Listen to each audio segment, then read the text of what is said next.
Բարի երեկո, Ազատության եթերում լուրերի թողարկումն է, այսօրվա թեմաներն են։ Առավոտից իրավապահները խուզարկում են Գագիկ Ծառուկյանի տունն ու տասնյակ ձեռնարկությունները։ Նիկոլ Փաշինյանի իրականացրած անոնսի կենսագործումն է։ Մենք եկանք մի կարևոր եզրանկման։ Սամվել Կարապետյանի եւ Ռոբերտ Քոչարյանի դաշինքները վերցնում են մանդատներն ու հայտարարում պայքարը շարունակելու մասին։ Մեր նպատակը շարունակում է մնալ այս իշխանության հեռացումը։ Մենք հասցնելու ենք ավարտին։ Չդադարող պատժամիջոցների ֆոնին վարչապետը Ռուսաստանում է, օրակարգում Եվրասիական միությունում առևտրի խորացումն է։ Նախկին նախագահ Սերժ Սարգսյանը պետությանը կվերադարձնի մոտ 1.7 միլիոն դոլար եւ անշարժ գույքեր կենտրոնում։ Ազատության հրապարակումից հետո միայն խոցելի խմբերի երեխաները տեղափոխվել են պետական, բայց վատ պայմաններով ճամբարից։ Եվրոպայում մոլեգնում են անտառային հրդեհները։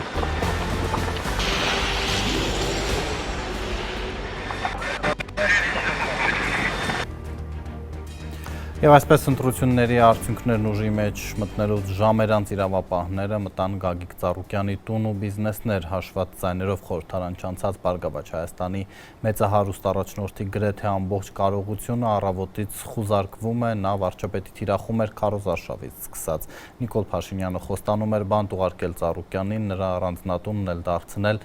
տարեցների խնամքի կենտրոն։ Մինչև դա այնտեղ այսօր թիմակավորված եւ զինված ուժայիններն են։ Շողիկ Գալստյանի հետ կապ հաստատենք։ Բարի երեկո, Շողիկ, կան տեղեկություններ, որ Ծառուկյանն արդեն ձերբակալված է։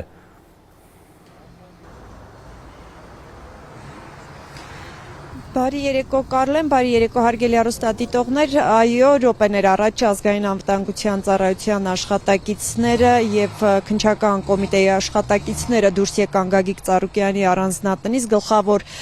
մուտքից ոչ հետնամուտքով, բայց արդեն տեղեկացանք, որ Գագիկ Ծառուկյանին ձերբակալել են եւ տեղափոխել քննչական կոմիտե, ինչպես փաստաբանը տեղեկացրեց, արդեն պատրաստվում են ներկայացնել նաեւ կալանքի միջնորդություն, Երեմ Սարգսյանը տեղեկացրեց, որ Գագիկ Ծառուկյանին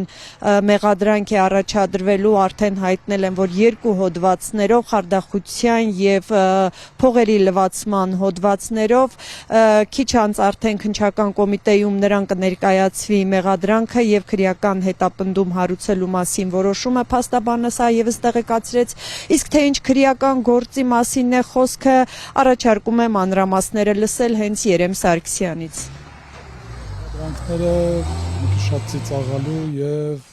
աբսուրդային են, խարդախության օժանդակություն եւ փողերի լվացման օժանդակություն, այսինքն եւ մենք շատ մանրամասների մեջ չենք ներկայացնի, բայց ընդհանուր առմամբ այնտեղ որտեղ Ծառուկյանը կամ նրա հետ որևէ կերպ փոխկապակցված ընկերությունը պետքա ճանաչվեր տուժող, այս դեպքում իրեն վերածել են մեղադրյալի, խոսքը գնում է հայ-իրանական համատեղ առևտրային պալատա ստեղծվել, Ծառուկյանը փորձել է նպաստել, որպեսզի Հայաստան-Իրան հարաբերությունները լուրջ զարգանան առևտրային եւ այս առումով նաեւ պետական մակարդակով այնտեղից թույլտվություններ են տվել իրենց կազմակերպությունները, որ գան այստեղ մասնակցեն եւ հիմնվի այդ համագործակցության համար համապատասխան կազմակերպությունները, այսինքն լուրջ ներդրում արել միջպետական հարաբերությունների զարգացման առումով, բայց այդ ընթացքում Իրանի որոշ քաղաքացիներ որոշակի չարաշահումներ են թույլ տվել եւ դրա հետ կապված նաեւ այստեղ հաղորդումներ կան ներկայացած նրանց դեմ, բայց քանի որ իրենք էլ օգտվելով իրենց հնարավորություններից Իրանում են համապատասխան հաղորդումներ տվել, այնտեղի նյութերը ուղարկել են այստեղ եւ չգիտենք ինչի մեր իրավասու մարմինները պետական հիմք են ընդունել իրանական կողմի որոշակի նյութեր եւ դրա հիման վրա որոշել են, որ պետք է Ծառուկյանին վերածեն մեղադրյալի, այն դեպքում, երբ որ այստեղ ասում եմ նրա մասնակցությամբ կազմակերպությունը եւ պետք է դժոխ ճանաչվեր։ Ձերբակալել են դատարան ներկայացնելու համար, ըստ էության հիմա մենք կշարժվենք քննչական մարմին ու հանրային քրեական հետապնդում հարուցելու մասին որոշումը կներկայացվի պարոն Ծառուկյանին։ Եվ պարոն Խաչատյան, 12 ժամ համարյա ներսում էին իրավապահները, կարող եք այդ process-ից մի փոքր ներկայացնել ինչ էին փնտրում, ինչ վերցրեցին, ինչ էր տեղում։ Ճիշտ ասած, ինչ որ փնտրում էին, ու գործին վերաբերելի որևէ նյութ չեն վերցրել ըստ էության, իսկ մնացած ինչ որ վերցրել են ապօրինի, դրա մասին հայտարարությունները մեր կողմից կատարվել են ու հետագայում բողոքարկման process-ներ կսկսվեն։ Այս պահին ոչ։ Սա դուք քաղաքական այսպես process-ների ենթատեքստում եք տեսնում, ասում եք իրավական հիմքեր ընդհանրապես չկան։ Մենք ասենք թե չասենք քաղաքական, բոլորը տեսել եք թե ինչպես է հրապարակային հանձնարարվել, թե ինչ պետք է արվի Ծառուկյանի հետ կապված, նրա գույքերի հետ կապված, ունեցվածքի հետ կապված, այսինքն դա պարբերաբար ասվել է, ընդ որում ասվել է, հիմա էլ ասում են ասեցինք ու արեցինք, եւ գիտեք մի բան էլ ասեմ, այսինքն ինչ է ստացվում է, որ բոլոր քննչական մարմինները, հարկային մարմին, դատախազություն, բոլորը սպասում էին, որ այսօր նույն ժամին բոլորը միաժամանակ սկսեին գործողություններ կատարել։ Այսինքն սա ուղիղ նշանակում է, որ մի կետից հրահանգ է եղել, այլապես 19 թվականին, 20 թվականին, 22 թվականին, 24 թվականին հարուցված ինչ որ գործերով, այսօր չէր որոշվի, որ մի անգամից տարբեր մարմինների վարույթներում գտնվող բոլորը մի անգամից ակտիվանում են։ Գագիկ Ծառուկյանի առանձնատանը խուզարկությունը սկսել էր առավոտ շուտ եւ ամբողջ օրվա ընթացքում մոտ տևեց, շարունակվեց եւ տևեց ընդհանուր առմամբ մոտ 12 ժամ։ Այս ընթացքում նրա փաստաբաններից եւ ընտանիքի անդամներից բացի առանձնատուն ելքն ու մուտքը արգելված էր, ահա աշխատակիցները թույլ չտվեցին ներս մտնել նաեւ Ծառուկյանի աղջիկներին, ովքեր եկել էին որպեսի ներս մտնեն։ Ես նշեմ, որ Ծառուկյանի այս առանձնատան այս խուզարկության հետ կապված ահազանգից հետո այստեղ էին նաև նրա թիմակիցները եւ նրա խոսնակ Իվետա Տոնոյանն մանրամասներ նաև ներկայացրեց նրա տուն մտնելու իրավապահների գործողություններից։ Տանը Գագիկ Ծառուկյանը, տիկնոջ Ջավայր Ծառուկյանի եւ մոր Ռոզա Ծառուկյանի հետ է գտնվելիս եղել, երբ խուզարկությունը սկսվել է։ Չեն սպասել, որ առավոտյան լույսը բացվի, որ գոնե իրավական ընթացակարգերը նորմալ կերպով պահպանված լինեն։ Այս գործընթացում եւս բացարձակ թափթփվածություն է։ Քննչական կոմիտեն օրվա ընթացքում պաշտոնական միակ տեղեկատվությունը, որ մինչև այս պահը հայտնել է, դա եղել է այն, որ շուրջ 10 քրեական վարույթների շրջանակում միաժամանակյա խուզարկություններ են իրականացվում 70 տարբեր հասցեներում, իսկ արդեն Գագիկ Ծառուկյանի թիմակիցները այստեղ հայտնեցին, որ նրա գրեթե բոլոր խոշոր ընկերություններում խուզարկություններ է իրականացվել ողջ օրվա ընթացքում, որոնց արդյունքում արդեն վերջին տվյալներով մեծ մասը ընկերությունների կապարակնքել են իրավապահները, աշխատանքը դադարեցված է եւ Իվետա Տոնոյանի փոխանցմամբ նրա բիզնեսներում, Գագիկ Ծառուկյանի բիզնեսներում եւ բոլոր ընկերություններում այս պահին պարալիզացված է աշխատանքը, կարող ենք նաեւ Իվետա Տոնոյանի մեկնաբանությունը լսել ընկերություններում տիրող իրավիճակի վերաբերյալ։ Շատ մեծ վնաս է հասցվում Հայաստանի Հանրապետության միջազգային հեղինակությանը։ Առաջին հերթին, որովհետև նման նախադեպ քաղաքակիրթ աշխարհում, որ դադարեցվի ազգային օլիմպիական կոմիտեի գործունեությունը եւ կապարակնքվի վարչական շենքը, Աբովյանի նահասեում գտնվող նման նախադեպ երբևէ չի եղել եւ առավել քան վստահ եմ, որ կոնկրետ այս գործողության աղետաբեր հետևանքները Հայաստանի Հանրապետության իշխանությունները եւ այն անձինք, ովքեր ստանձնել են այս ամբողջ գործընթացի պատասխանատվությունը, շատ կարճ ժամանակահատվածում իրենք տեսնելու են այս գործընթացի աղետաբեր հետևանքները։ Կապարակնքվել է նաև Արարատցեմենտ գործարանը, Երևանի Արարատ կոնյակի գինու օղու կոմբինատը, կոմբինատի հարևանությամբ գտնվող ադմինիստրատիվ վարչական շենքը, որտեղ գտնվում են բարձր աշտարակը, քաղաքապետարանի դիմաց գտնվող, որը ոչ մի հստակություն չկա, Multistone ընկերությունը, որը քարերի արտադրությամբ է զբաղվում, եւս կապարակնքված է եւ դադարեցված է գործունեությունը։ Բոլոր աշխատակիցները դուրս են բերվել, այդ թվում նաեւ անվտանգության սպասարկող աշխատակիցները եւ անձնակազմը, որը անվտանգային առումով, խոսքը նաեւ ֆիզիկական անվտանգության առումով լրջագույն խնդիրներ կարող է առաջացնել, որովհետեւ բնականաբար դրանցից մի մասը գործարաններ են, որոնք արտադրությամբ են զբաղվում, կան պայթյունավտանգ նյութեր եւ այդ առումով շատ լուրջ խնդիրների կարող են հանգեցնել։ Ոչ, մենք ձերբակալվածներ չունենք, ունենք հրավիրվածներ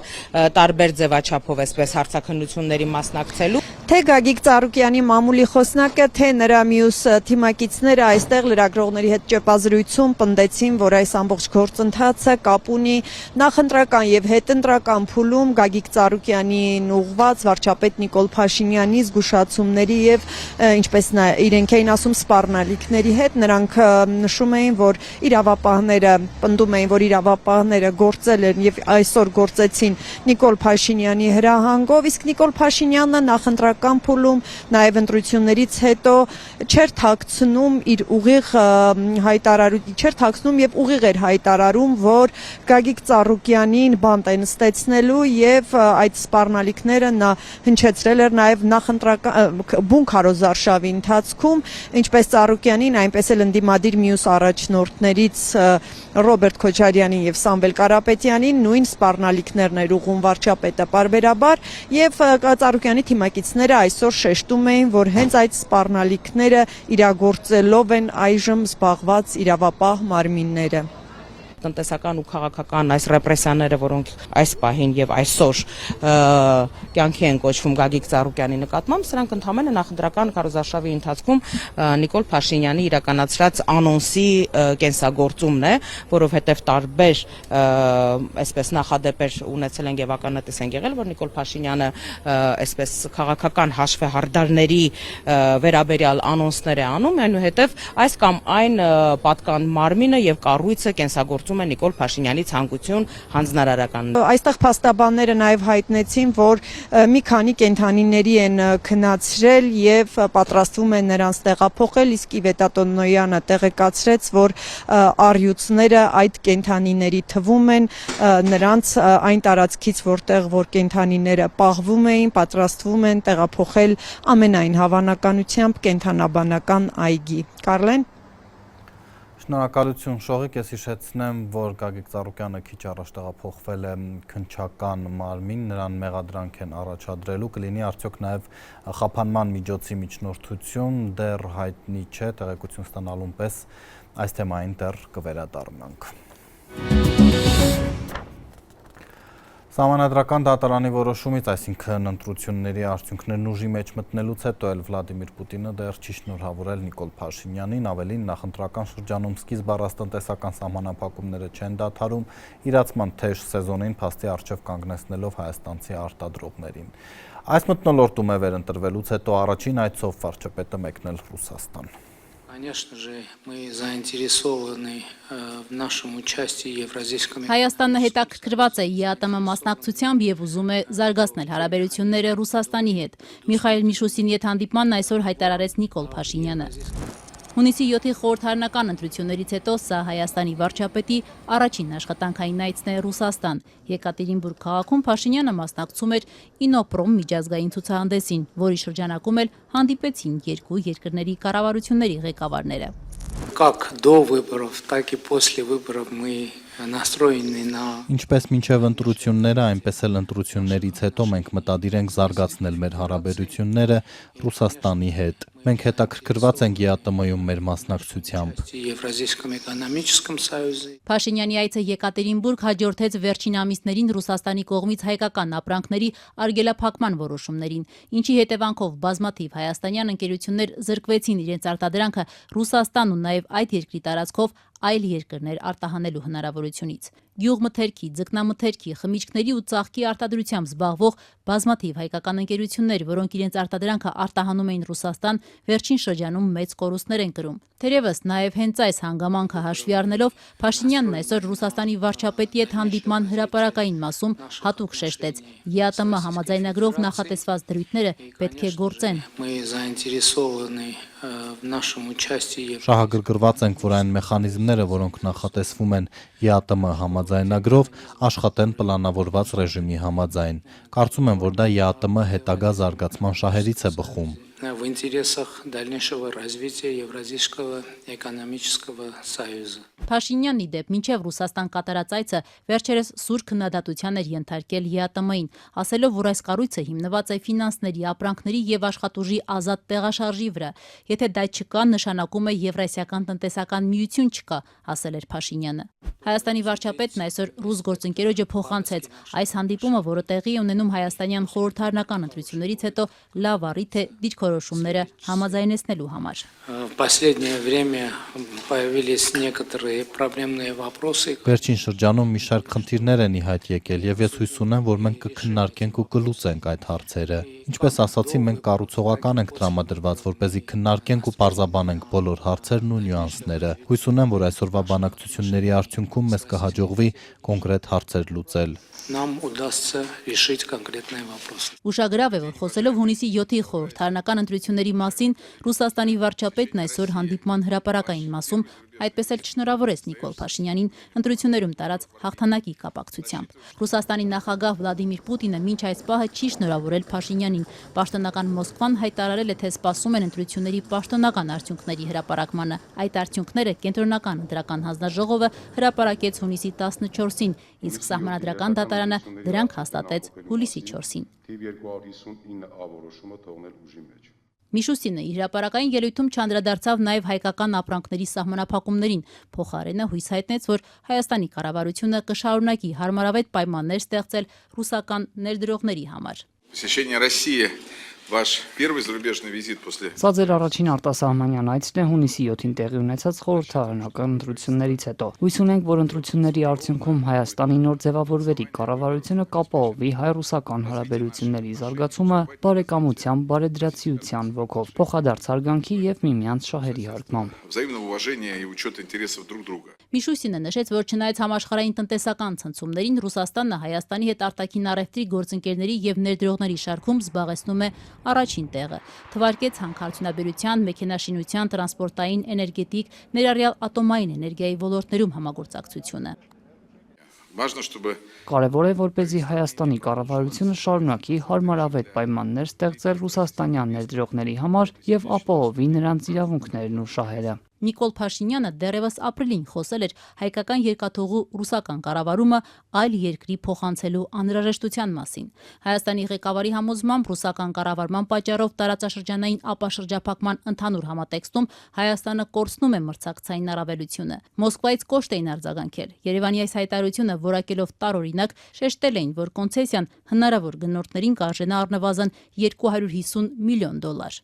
Դատելով երկու երկրների վարչապետների պատվիրակությունների կազմից հանդիպման ընթացքում քննարկման առարկա կդառնան սեղանին գտնվող բոլոր կնճռոտ հարցերը։ Այսպես բանակցություններին ռուսական կողմից մասնակցում էին փոխվարչապետ Ալեքսեյ Օվերչուկը, փոխարտգործնախարար Միխայիլ Կալուզինը, Ռոսելխոզնադզորի, Ռոսատոմի, ռուսական երկաթուղիների, Ռոսպոտրեբնադզորի ղեկավարները։ Հայկական պատվիրակության կազմում էին փոխվարչապետ Մհեր Գրիգորյանը, էկոնոմիկայի նախարար Գևորգ Պապոյանը, սննդամթերքի անվտանգության տեղյական մարմնի ղեկավարը, ԱԳՆ-ի ու տարածքային կառավարման փոխնախարարները եւ Մեծամորի ատոմակայանի տնօրենը։ Հայաստանը հայտարարել է նոր մոդուլային ատոմակայան կառուցելու մտադրության մասին, սակայն պաշտոնական Երևանը առայժմ չի հստակեցրել, թե որ երկրի առաջարկը կընդունի՝ Արևմուտքի թե Ռուսաստանի։ Ռուսաստանը թեև հայաստանյան տնտեսությունում դեռ պահպանում է առաջատարի դիրքը, բայց պաշտոնական վիճակագրությունը վկայում է, որ ռուսական շուկայի դիրքերը նվազում են, բացվում են այլ շուկաներ։ Չնայած Ռուսաստանի շուկամուտքի սահմանափակումներին, երկու երկրների լարված հարաբերություններին, տնտեսական սպառնալիքներին ու Հայաստանի իշխանությունների Եվրամիությանը մոտենալու ձգտումներին, Ռուսաստանը այս տարվա մայիսի տվյալներով շարունակում է մնալ Հայաստանի ամենախոշոր առևտրային գործընկերը։ Այս տարվա առաջին 5 ամիսների ընթացքում Հայաստանի արտաքին առևտրաշրջանառությունն ամբողջ աշխարհի հետ շուրջ $7.9 միլիարդ է կազմել, որի 28%-ը գրեթե $2.2 միլիարդ Ռուսաստանի հետ շրջանառությունն է։ Վիճակագրական կոմիտեն այսօր է հրապարակել ցուցանիշները։ Ըստ այդ տվյալների, թեև Ռուսաստանն առևտրային գործընկերների շարքում առաջինն է, այդ երկրի մասնաբաժինը մեծ տեմպերով նվազում է։ Անցած տարի նույն ժամանակահատվածում երկու երկրները շուրջ $600 միլիոն ավելի շատ առևտուր էին արել, ընդհանուրի 35.1%-ը։ Մենք կշարունակենք հանգիստ հանդարտ առանց նյարդի, առանց վիճաբանությունների աշխատել Եվրասիական տնտեսական միությունում եւ ես համոզված եմ, որ մենք այս ուղղությամբ դեռ պոտենցիալ ունենք, որը առաջիկայում կօգտագործենք։ Եվրամիության հետ առևտրաշրջանառությունը թեև աճում է, սակայն Ռուսաստանի հետ առևտրի նվազման բացն ամբողջությամբ չի դրացնում։ Այս տարվա առաջին 5 ամիսներին Եվրամիության բոլոր երկրների հետ Հայաստանը շուրջ 1.4 միլիարդ դոլարի առևտուր է արել։ Սա ընդհանուրի շուրջ 17%-ն է։ Անցած տարի նույն ժամանակահատվածում Եվրամիության երկրների հետ շրջանառությունը 420 միլիոն դոլարով ավելի քիչ էր, կամ ընդհանուրի շուրջ 12%-ը։ Ընդ որում տարվա առաջին 5 ամիսների ընթացքում ոչ թե Հայաստանից Ռուսաստան 1 միլիարդ դոլարն անցնող արտահանումն է կտրուկ նվազել, այլ ներկրումը։ Չնայած Մոսկվան այժմ հենց հայկական ապրանքների մուտքն է Ռուսաստան արգելում՝ գյուղմթերքից մինչև ալկոհոլային խմիչք, ձկներից մինչև ծաղիկներ ու հանքային ջուր։ Ռուսական սահմանափակումների ազդեցությունը Հայաստանից արտահանման վրա կերևա արդեն հաջորդ ամիսների վիճակագրությամբ հենց բերքահավաքի այս ակտիվ շրջանում արգելքներ դրեցին։ Պաշտոնական տվյալներով Ռուսաստանից մատակարարումները նվազել են ավելի քան 30%-ով։ Այս տարվա հունվար-մայիսին 2025-ի համեմատ ավելի քան 500 միլիոն դոլար ընդհանուր գնով պակաս ռուսական արտադրանք է Հայաստանի շուկա մտել։ Թե հատկապես որ ապրանքների ներկրումն է այսչափ նվազել, պարզ կլինի ավելի ուշ, երբ պետական եկամուտների կոմիտեն ավելի մանրամասն տվյալներ հրապարակի։ Եվրամիության հետ առևտրի աճի հիմնական շարժիչ ուժը մինչդեռ Հայաստանից արտահանումն է։ Արդեն ավելի քան 450 միլիոն դոլարի հայկական ապրանք է Եվրամիության երկրներ հասել, գրեթե 2 անգամ ավելի շատ, քան անցած տարվա նույն ժամանակահատվածում։ Ներկրումներն ավելացել են գրեթե 30%-ով, կազմելով շուրջ 900 միլիոն դոլար։ Հայաստան սեփական արտադրանքն արտահանելու վիճակագրությամբ Եվրամիության երկրները մոտենում են առաջատար Ռուսաստանի մատակարարումների ծավալին՝ շուրջ 900 միլիոն դոլար մի կողմից, գրեթե 1.2 միլիարդ մյուսից։ Անցած տարվա նույն ժամանակահատվածում Եվրամիությունից մատակարարումները Ռուսաստանից ներկրումների ծավալներից քիչ էին ավելի քան 1 միլիարդ դոլարով։ Հայաստանից արտահանումներն աճել են հատկապես դեպի Բուլղարիա, Ֆինլանդիա,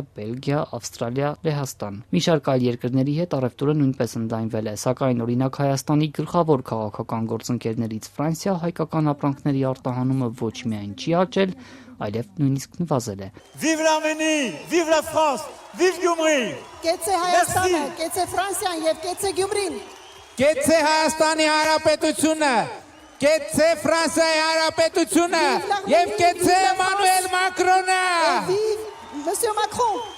Այս տարվա առաջին 5 ամսվա ընթացքում Ֆրանսիա չի մտել նույնիսկ 2.5 միլիոն դոլարի հայկական ապրանք։ Փոխարենը Ֆրանսիան արդեն ավելի քան 100 միլիոն դոլարի ապրանք է Հայաստան արտահանել, գրեթե 100%-անոց բացասական հաշվեկշիռ։ Հայկական արտադրանքով ֆրանսիացիներից էլ քիչ հետաքրքրվող երկրներ կան Եվրամիությունում։ Այս տարվա առաջին 5 ամիսների ընթացքում ավելի քան 10 միլիոն բնակչություն ունեցող Պորտուգալիա 50,000 դոլարից էլ պակաս ընդհանուր գնով ապրանք են արտահանել։ Նաև Բելարուսի իշխանությունների հետ պաշտոնական Երևանի լարված հարաբերությունները չեն խանգարել այդ երկրի հետ առևտրաշրջանառությունն այս տարի ընդլայնելու համար։ Հունվար-մայիս ամիսներին հայկական շուկա ավելի քան 40 միլիոն դոլարի բելարուսական ապրանք է մտել, գրեթե 53%-ով ավելի շատ, քան 2025-ի նույն ժամանակահատվածում։ Բելարուսն իր հերթին գրեթե 50 միլիոն դոլարի հայկական արտադրանք է ներկրել։ ԵԱՏՄ անդամ մյուս երկրների Ղազախստանի ու Qırğızstani հետ Հայաստանի առևտրաշրջանառությունը շատ ավելի փոքր է, ավելի քիչ, քան օրինակ Բելգիայի ու Նիդերլանդների հետ առևտրի ծավալներն են։ Հնդածս պատրաստվել ենք նաև, որ տարբեր ուղղություններով մենք դիվերսիֆիկացիա իրականացնենք։ Հիմա մենք տեսնում ենք, որ նոր ուղիներ են ի հայտ գալիս, նոր արտահանման երթուղիներ եւ այլն եւ այդպես շարունակ։ Չնայած Հայաստանից արտահանումների աշխարհագրությունն ընդլայնելու ու բազմազանեցնելու իշխանությունների հայտարարություններին, պաշտոնական վիճակագրությունը փաստում է, որ Ռուսաստանից ու Եվրամիության երկրներից դուրս այլ բազմաթիվ ուղղություններով հայկական արտադրանքի արտահանման ծավալները ոչ միայն չեն ավելանում, այլև նվազում են։ Օրինակ Ամերիկայի Միացյալ Նահանգներ այս տարի գրեթե 8 միլիոն դոլարի ավելի քիչ ապրանք են արտահանել, ընդհանուր շուրջ 16 միլիոն դոլարի։ Օվկիանոսից այն կողմ նայել պետք չէ։ Անգամ հարևան Իրան ու Վրաստան այս հունվար-մայիսին ավելի քիչ ապրանք են տեղափոխել, քան անցած տարի։ Հայաստանը դեռ որևէ ապրանք չի արտահանել նաև Ադրբեջան, թեև այդ երկրից այս տարի արդեն ավելի քան 10 միլիոն դոլարի ներկրումներ է իրականացրել, հիմնականում վառելիք։ Երևանում է Եվրամիության հատուկ ներկայացուցիչ Մագդալենա Գրոնոն ազգային ժողովի փոխնախագահ Ռուբեն Ռուբինյանի հետ հանդիպման ըստ Երևանի քննարկվել են տրանսպորտային ու լոգիստիկ հնարավորությունները Հայաստան-Ադրբեջան խաղաղության գործընթացը։ Խորհրդարան անցած ընդդիմադիրներն արդեն մանդատներն են ստանում Սահմանադրական դատարանի որոշումից հետո Սամվել Կարապետյանի եւ Ռոբերտ Քոչարյանի դաշինքները շտապեցին հայտնել պայքարը կշարունակեն ազգային ժողովում։ Այսպիսով խոստացված իշխանափոխությունն առնվազն հետաձգվում է արմատական խոստումներով ընտրապայքար մտած ուժերը պատրաստվում են նիստերի դահլիճ տեղափոխել սուր ելույթները, չբացառելով, որ փողոց էլ դուրս կգան։ Մանդատը զենք է եւ դրանից կամավոր հրաժարվելը կլինի անպատասխանատվություն մեր պետության ու մեր ընտրողների հանդեպ։ Երկրորդ նախագահ Ռոբերտ Քոչարյանի առաջնորդած ուժն այսօր այսպես է մեկնաբանել պատգամավորական մանդատները վերցնելու որոշումը։ Նորից խոստանում են խորհրդարանական մանդատները ծառայելու են Փաշինյանի իշխանազրկմանը։ Մեր նպատակը շարունակում է մնալ այս իշխանության հեռացում։ Գործարար Սամվել Կարապետյանի առաջնորդած ուժեղ Հայաստան դաշինքում էլ մանդատների հարցը հանգուցալուծվել է։ Ճիշտը մեր կողմից մեր ուժի կողմից մանդատների վերցնելն է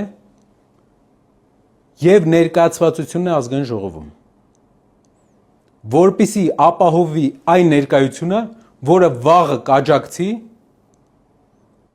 փողոցային պայքարին նաեւ։ Փաշինյանին իշխանությունից հեռացնելու պայքարը միլիարդատեր Կարապետյանի թիմը խոստանում է հանգուցալուծել օրենսդիրում։ Պատգամավորական ցուցակի առաջին համարը Նարեկ Կարապետյանը խորհրդարանական ընդդիմության կարգավիճակը համարում է փոփոխության հասնելու կարևոր մաս։ Մինչդեռ դաշինքի առաջնորդը նախընտրական փուլում հայտարարում էր, որ պատրաստ չէ ընդդիմադիր լիդերի կարգավիճակին։ Որպիսի Հայաստանում տեղի ունենա կարևոր փոփոխություն, պետք է երկու կարևոր բան. փողոցային պայքար եւ ազգային ժողովում օրենսդրում ընդդիմության մեծ ներկայացվածություն։ Այս համակցությունը կբերի մեծ փոփոխության։ Ուժեղ Հայաստանը խորհրդարանի ընդդիմադիր ամենամեծ ուժն է, 29 մանդատ կունենան, Հայաստան դաշինքը 12, իշխող քաղաքացիական պայմանագիրը 64, նոր գումարվող ազգային ժողովում էլ Փաշինյանին անվստահություն հայտնելու ճանապարհով հեռացնելու բավարար ձայն չունի միասնական ընդդիմությունը, ինչպես այս գումարման ազգային ժողովում։ Վարչապետին հեռացնելու խորհրդարանական ճանապարհը տապալվել է այս տարիներին, փողոցային պայքարն էլ մարել, Արցախի ամբողջական կորստից ու հայաթափումից հետո էլ ընդդիմությանը չհաջողվեց զանգվածներ փողոց անել։ Ցավալի է, որ մինչև հիմա չի հաջողվել, բայց դա ենթադրում է արդյոք, որ պետքա չշարունակենք պայքարը, ոչ չի ենթադրում։ Ընդդիմության հաշվարկն այս անգամ ինչն է, ինչը պիտի մեկ անգամ ու վերջնական մարդկանց փողոց անի, որ իրենց հաջողվի մանդատներն էլ գործի դնելով իշխանությունը վերցնել։ Հնարավոր է Ռուսաստան-Հայաստան վատթարացող հարաբերություններն ու դրա տնտեսական հետևանքներն են, որ իրենց հաշվարկներով սոցիալական բունտի կհանգեցնեն։ Չէ, ընդդիմությունը Հայաստանում որպես Հայաստանի քաղաքական միավոր է եւ իր գործունեության մեջ Հայաստան դաշինքը իր գործունեության մեջ հույսը դնում է մեր ժողովրդի բանականության, մեր ժողովրդի հայրենասիրության, ինչ որ պահի այլևս իրականությանը ռեալ ստապ նայելու։ Թե միլիարդատեր Կարապետյանի, թե նախկին նախագահ Ռոբերտ Քոչարյանի առաջնորդած դաշինքներում իրենց առաջին հաղթանակն են համարում, որ իշխող ուժը չունի սահմանադրական մեծամասնություն։ Պնդում են, թե իշխանությունը չի կարողանա կատարել Բաքվի պահանջը փոխել սահմանադրությունը, ու նոր գումարման ազգային ժողովը նախորդից ըստ նրանց կտարբերվի այս բովանդակությամբ։ Մենք փակեցինք այն ճանապարհը,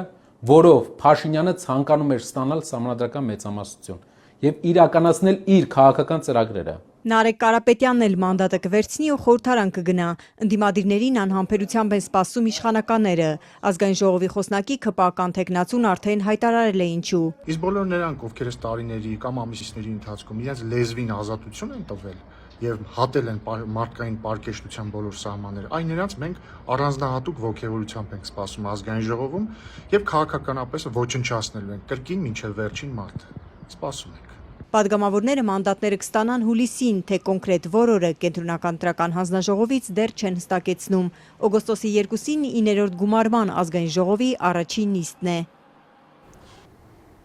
Վերադառնալով օրվա գլխավոր թեմային, Գագիկ Ծառուկյանի ձերբակալությունից հետո միայն քննչական կոմիտեն մանրամասներ է ներկայացրել քրեական գործից ըստ իրավապահների Ծառուկյանի կազմակերպմամբ մի շարք անձինք 2022-ից 24 թվականներին առերևույթ կատարել են առանձնապես խոշոր չափերով խարդախություն եւ փողերի լվացում, մասնավորապես Իրանի քաղաքացիների հետ համատեղ ձեռնարկություններ են հիմնել, իրանցիները տարբեր ապրանքներ են ներկրել կեղծ փաստաթղթերով, ինչի հետևանքով մոտ $22 միլիոն է հափշտակվել։ Մեկ այլ դրվագով էլ ըստ քննչական կոմիտեի Ծառուկյանը կազմակերպել է վառելիք արտահանող Իրանի քաղաքացու $934,000 հափշտակությունը։ Ումինչ Բարգավաճ Հայաստանի առաջնորդի փաստաբանները աբսուրդ են համարում այս մեղադրանքն ու հայտարարում, որ նա պետք է տուժող ճանաչվեր, քննչականը պնդում է, որ այսօր 70 հասցեներում իրականացված խուզարկությունների ընթացքում հայտնաբերվել են քրեական վարույթի համար նշանակություն ունեցող փաստաթղթեր, առարկաներ, այդ թվում հափշտակված տրանսպորտային միջոցները։ Հիշեցնեմ, որ քիչ առաջ Գագիկ Ծառուկյանը իր տնից տեղափոխվել է քննչական կոմիտե, նրան մեղադրանք է առաջադրվելու, առայժմ հայտնի չէ արդյոք նաև խափանման միջոցի կիրառման միջնորդություն է ներկայացվելու դատարան։ Լրատվական թողարկումն է եթերում, լուրերն անընդհատ թարմացվում են Ազատության Տելեգրամի ալիքում, այժմ էլ հաղորդման երկրորդ հատվածի թեմաները։ Նախկին նախագահ Սերժ Սարգսյանը պետությանը կվերադարձնի մոտ $1.7 միլիոն եւ անշարժ գույքեր կենտրոնում։ Ազատության հրապարակումից հետո միայն խոցելի խմբերի երեխաները տեղափոխվել են պետական, բայց վատ պայմաններով ճամբարից։ Եվրոպայում մոլեգնում են անտառային հրդեհները։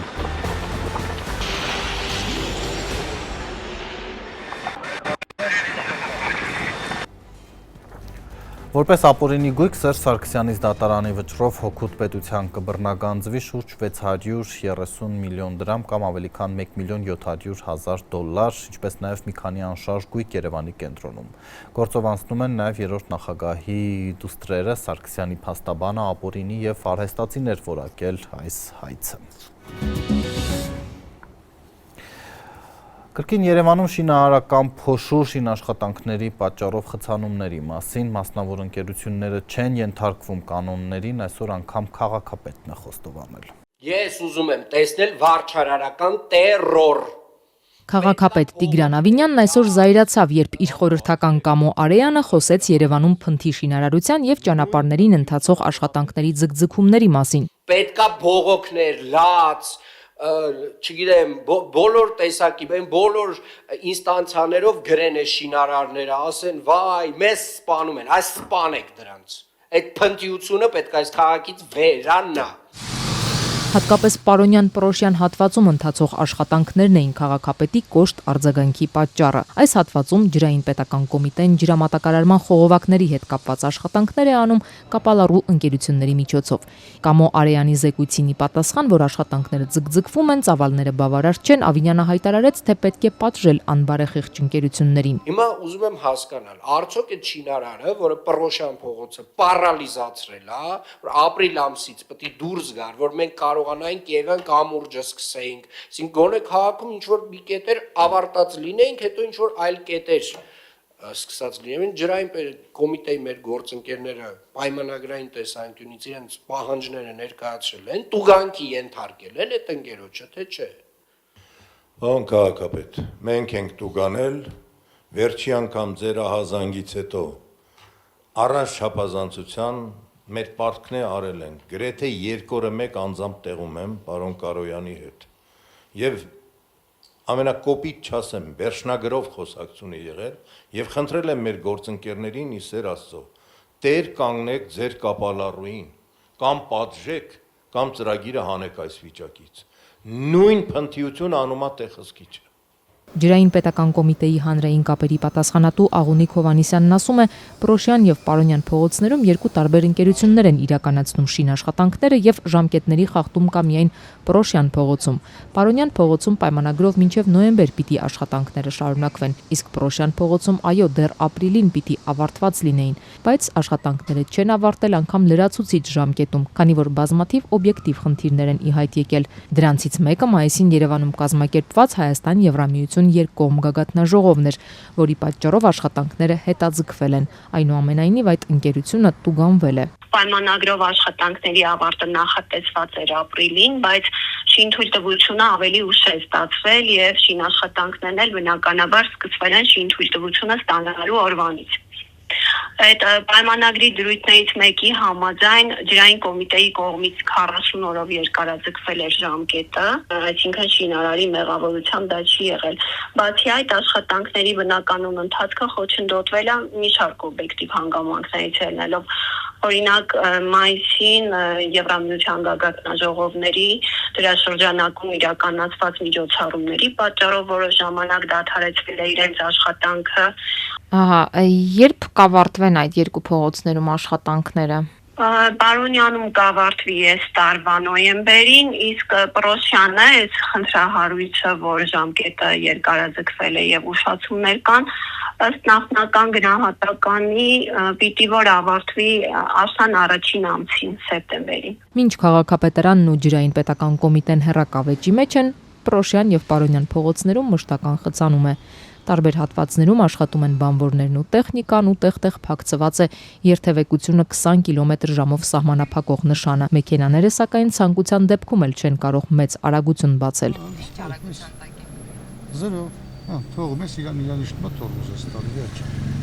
Արտաշես Պետրոսյանը, ով տաքսի է վարում, ասում է, ոչ միայն այստեղ, այլև մայրաքաղաքի այլ հատվածներում էլ վիճակը լավ չէ։ Ճանապարհ կա, որ նորմալ լինի։ Այդպես ճանապարհը համարյա գոյություն չունի Երևանում։ Վաղ եղել որ 5000 դրամի գազ ես լցնում, դուրս ես գալի, գտնում ես ընդամենը 7000 դրամ փող ես աշխատել, ավել չէ, ու գազը պրծնում է, ինչի համար, այս պրոբլեմի համար։ Երևանում օրվա մեջ բազմաթիվ կիլոմետրեր քշող վարորդը նկատում է, շատ փողոցներ սկսում են քանդել ասֆալտապատելուց կարճ ժամանակ անց։ Լենինգրադյանը սարքեցին, հայլի պես ասֆալտ էին արել։ Անցավ 2 շաբաթ միանգամից աչք այստեղից գնացող աշկոմի վրա, սկսեցին քանդել տրուբային տազակցություն, ինչի համար։ Մի քիչ կատակով կարող պատահի պլաստիկոսին մոռացած են լնում, տազայլի քանդում են, որ այդ պլաստիկոսին հանեն։ Ուրիշ ոչ մի բան չես կարող դրանից մտածես ինչ։ Տիգրան Ավինյանը մինչդեռ այսօր զայրացած խոսում էր ոչ միայն ճանապարհների շինարարության, այլև շինհրապարակների թերի կահավորման մասին։ Այս մասով էլ ասած Տիմորենքում փոփոխություններ են արել, ընդլայնել են քաղաքային իշխանությունների պատժիչ հնարավորությունները, հետևաբար մինչև տարեվերջ այլևս պիտի չկահավորված շինհրապարակ չլինի։ Վարչարարական տերորը Ավինյանը հանձնարարեց նաև շինհրապարակների նկատմամբ իրագործել։ Ով չարեց կոնկրետ պատասխանատուով նկատողություն, խիստ նկատողություն գործից հանում ենք։ Վերջ։ Իմ համբերությունը սպառվել է այս առումով ու արդարացում չլսեմ այլևս։ Ու առհասարակ վարչական շրջանների ղեկավարներին հենց կաբինետում նստած չտենամ։ Ձեր վարչական շրջանում լինեք սաղ օրը։ Ոչ մեկ կաբինետում նստած չլինի։ Ավականու ընդդիմադիր Մայր Հայաստան խմբակցության անդամ Մեսրոպ Մանուկյանն ասում է, 2 տարի է արդեն իրենք բարձրաձայնում են այս խնդիրների մասին, անգամ հենց քաղաքապետարանի քթի տակ Բյուզանդի մասնաշենքի մոտ տեղի ունեցող խախտումների մասին է նա հազանգել եւ ցավալի է, որ միայն 2 տարի անց է Ավինյանը խոսում շինհրապարակների խիստ հսկողության մասին։ Այսինքն այս խնդիրը առարկայական եղել է 2 տարի գիշեր-ցերեկ ասել են, որ խայտարակությունը ու այսօր նոր իրանք հասկացել են, որ տես խնդիր կա, չէ լուրջ են ասում, իրանք անկեղծ են ասում։ Ինչ-որ sense շոու են սարքում, էլի, էսի շոու է իրանք որ սարքում են, Տիգրան Ավինյանը պատրաստում է քարոզարը շավի։ Իսկ նոր թիմ օրենքը ըստ ավականու անդամի միևնույնն է դեռ խիստ չէ, եւ ինքն ասում է չի հավատում, որ քաղաքապետի այս ելույթից հետո տարեվերջին էական փոփոխություն կլինի։ Չի փոխի, որ դες աշտանի ցույց կդնեմ ես դες առարկայական, որ դա էլի հերթական ինչ-որ տենց մարդկանց համար շոու սարքերն է կամ ինչ-որ մի հատ կարճ ռիլ ստանալու համար են իրանք անում, որ տեսեք քաղաքապետը կարողանում է ջրայնանալ։ Միայն ազատության ռեպորտաժից հետո են Խոցելի խմբի երեխաները շուտապույտ տեղափոխվել այլ ճամբար, պետական հովանավորությամբ ամառային ճամբարի պայմանները տեսախցիկների առջև հայտնվելուց հետո կառավարությունը հրատապ միջոցներ է ձեռնարկել։ Մինչև դա ինչպես է այդ ճամբարը մրցույթում հաղթել, ով է վերահսկել։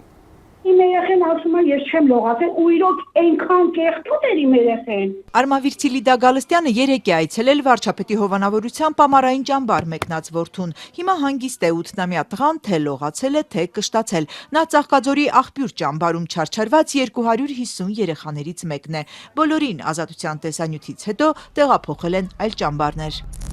Հեքիաթների կիրթում երեխաները շատ գոհ էին, շատ լավ էր, երեխեքը լողացել էին, ուտելիքը շատ լավ էր, անգամ համեմատել չէր կարելի։ Մայրը գոհ է, բայց հարցեր ունի, եթե պետությունը նպաստառու, ծնողազուրկ, զոհված զինծառայողների երեխաներին անվճար ամառային հանգստի է ուղարկում, միթե չի ստուգում, թե ուր է ուղարկում։ Չի նշանակում է, որ իմ երեխեն նպաստառու է, ուրեմն բոմժ ենք մենք։ Մեր երեխեքին կարաք ոնց ուզենաք պահեք, սովոր են իրանք սովածության, չէ, իրանք ապրում են, իրանք չափով են ապրում ինչքան, բայց համենայն դեպս սովամա չեն ելնում։ Երեխային այս նոր ճամբարում ուրախացրել է նույնիսկ թեյի առատ լինելը։ Զանգել եմ մամա ջան, արի ինձ այստեղից տար, ես սոված եմ, չեմ կարող մնամ։ Ես հետը իրա դրել էի պեչենիներ, բան, ասма համարյա թե ես դրանք եմ կերել այս ընթացքում։ Թեյ շատ քիչ էին տալի, այնքան ուրախացած եմ, մամա ջան, բանը թեյ գիտես ինչքան ստեղ շատ են տալի։ Աղբյուր ճամբարում 250 երեխա էր, այսպես ասած, հանգստանում, մեծ մասն առանց տաք ջրի, լիարժեք կահավորված ննջարանների, հիգենիկ պարագաների, բավարար սննդի ու ժամանակակից խաղասարքերի։ Կրթության նախարարությունն է այս ճամբարի հետ պետական գնման պայմանագիր կնքել 32 միլիոն 500 հազար դրամի։ Ենթադրվում է ընտրել են, որովհետև էժան է։ Մեկ երեխայի համար պետությունը վճարում է 5000 դրամ, շուրջ 3 անգամ ավելին արժե Զեփյուր ճամբարը։ Աղբյուրից 150 երեխաներ այստեղ են տեղափոխվել։ Տնօրենն ասում է 5000-ով հնարավոր չէ ապահովել մեկ երեխայի կեցությունը։ Գումարը շատ քիչ է 5000-ը։ Հաշվի առնելով հիմա մեր նոր շուկան, այսինքն գները մթերքի, նոր 5000-ը շատ քիչ է։ Կարեն Պողոսյանը պնդում է աղբյուրից տեղահանվածներին քաղցր աչքով են նայում։ Ամեն ինչ ապահովում ենք երեխեքի համար, երեխեքի հայացքից էլ արդեն երևում ամեն ինչ որ լավ են զգում իրենց։ Ամեն ինչ ենք անում մենք երեխեքի համար։ Հենց առաջինը խոցելի ընտանիքի երեխաներ են, դրա համար էլ հենց առաջինը։ Հիմա մենք այստեղ ենք արդեն, երեխաները նորմալ են, լավ են, ամեն ինչ նորմալ է։ 8-ի առավոտյան էլ բոլորին կճանապարհեմ իրենց տները։ Աղբյուրի ավագ ջոկատավարն էլ է Զեփյուր տեղափոխվել երեխաների խմբի հետ, իսկ թե իր ճամբարի հետ ինչ է լինելու, չասաց։ Հիմա ճամբարը փակվել է, ինչև մյուս տարի։ Ասաց մի ձայն Աղբյուր ճամբարից, պնդեց եկող տարի կբացվեն։ Թեթևակի խնդիր ունենք, այդ խնդիրները մենք արդեն վերացրեցինք։ Խնդիրները բոլորովին թեթևակի չէին ու դրանք 2 օրում վերացնել հնարավոր չէր, դրանք այնքան ակնառու էին, որ իշխանավորները ժամեր անց էին երեխաներին հեռացրել այդտեղից։ Ծաղկաձորի Աղբյուր ճամբարում ճամբրուկային է, ճամբարականները փոխում են կեցության հասցեն։ Ուսումնասիրել ենք տեխնիկական առաջադրանքի պայմաններին համապատասխանությունը եւ ներկայումս կազմակերպում ենք երեխաների տեղափոխում։ Կրթության նախարարության սոցցանցի էջում է այս տեսանյութը տեղադրվել։ Փոխնախարար Արաքսիա Սվաջյանը ուսումնասիրության պատճառով տեղափոխության մասին է խոսում։ Այնինչ ուրբաթ էինք այս գերատեսչությունից հետաքրքրվել, արդյոք Աղբյուր ճամբարի հետ պայմանագիր կնքելուց առաջ դիտարկվել են պայմանները։ Հարցը մնացել էր անպատասխան։ Գերատեսչության հետ պետական գնման պայմանագիր կնքած Աղբյուրի ներկայացուցիչն էլ է պնդում ոչ մի ուսումնասիրություն։ Չեն եկել։ Իսկ նախորդ տարիներին։ Նախորդ տարիներին դե հա էլի մեկ երևացել են։ Ազատության տեղեկությամբ վարչապետի որոշմամբ այժմ ծառայողական քննություն է նշանակվել։ Հիմա այն ուսումնասիրում, երբ խոցելի ընտանիքներից 250 երեխայի ամառային հանգիստը վերածվել էր փորձության։ Այդ ճամբարում սա այս ամառվա երկրորդ հերթափոխն է։ Եվ ի դեպ այս նոր հասցեներում, որտեղ երեխաները վերջապես լավ են զգում, ապրելու են մի քանի օր միայն։ Ավարտվում է հերթափոխը։ Ամառային հանգստի այս ծրագիրը կազմակերպելու համար միջգերատեսչական հանձնաժողով է գործում մի շարք փոխնախարարների մասնակցությամբ։ Միջազգային լրահոսից առնվազն 20 մարդ է զոհվել գիշերը Կիևի վրա լայնամասշտաբ հարձակման հետևանքով Ռուսաստանը Ուկրաինայի մայրաքաղաքի ուղարկել մեծ թվով հրթիռներ ու անօդաչուներ։ Սա վերջին մեկ շաբաթում երկրորդ խոշոր օդային գրոհն է Կիևի ուղղությամբ Ուկրաինայում հակաօդային պաշտպանության համակարգերի անբավարար լինելու մասին հաղորդումների ֆոնին։ Տուժել են բնակելի տարածքներ, մինչդեռ Մոսկվան պնդել է, որ միայն ռազմական օբյեկտներ է թիրախավորել։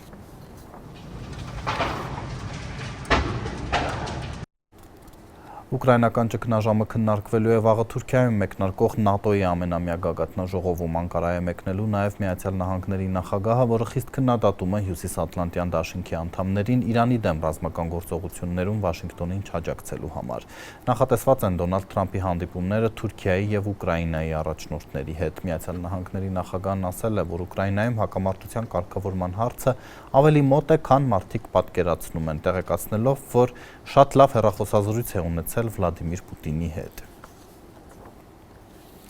Սաստիկ շոկի պատճառով Եվրոպայում մոլեգնում են անտառային հրդեհները։ Պորտուգալիայից ու Իսպանիայից կրակը տեղափոխվել է նաև Ֆրանսիայի հարավ, մոտ 10,000 մարդ է տարհանվել, երկաթուղին չի գործում։ Եվրամիության երկրները հրշեջ օդանավեր են ուղարկում Ֆրանսիան։